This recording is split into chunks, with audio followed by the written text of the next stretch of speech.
Namaste, this is Isha with my reflection on the gospel through the lens of Yogananda's teachings. Let me start here. There is actually an inherent danger in our pursuit of the spiritual life. That is, the danger of being self-satisfied.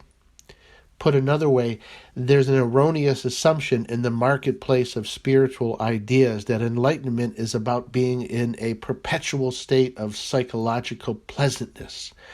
It's about being successful as the world defines success. It's about being one of the beautiful people. As an example, a man once told me that he could not have Paramahansa Yogananda as his guru.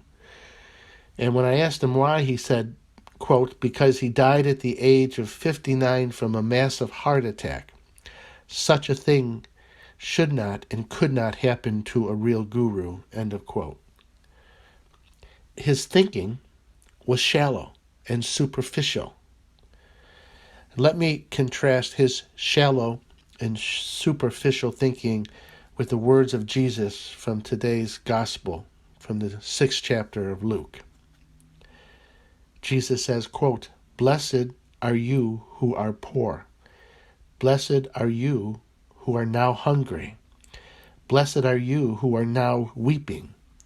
Blessed are you when people hate you and when they exclude and insult you and denounce your name as evil on account of the Son of Man. Behold, your reward will be great in heaven. But woe to you who are rich. Woe to you who are now filled. Woe to you who laugh now. Woe to you when all speak well of you, for their ancestors treated the false prophets in this way. End of quote.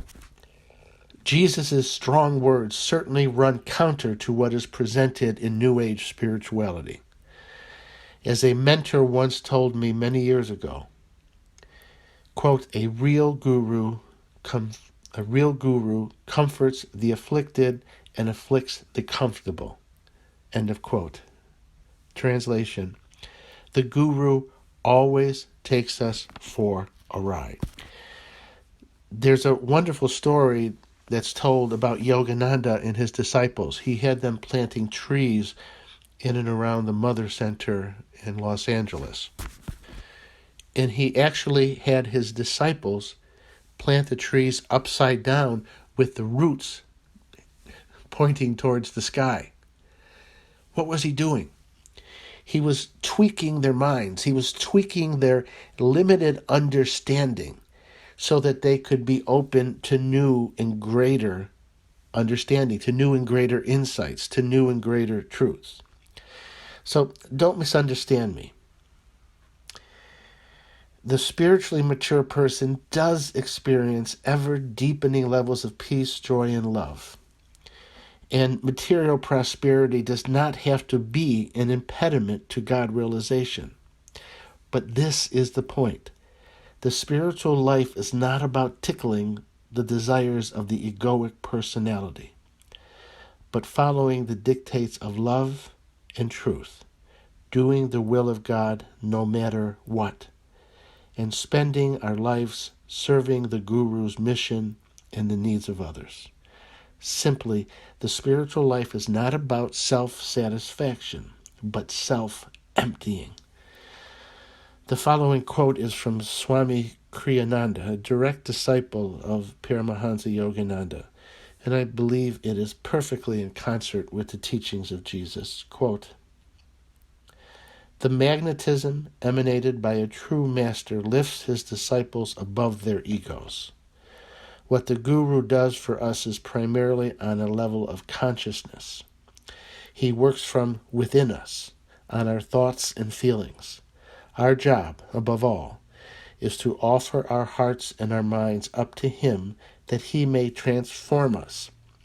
Gradually, his ego-less consciousness seeps into our ego-centered consciousness and transforms us with new understanding of our own reality.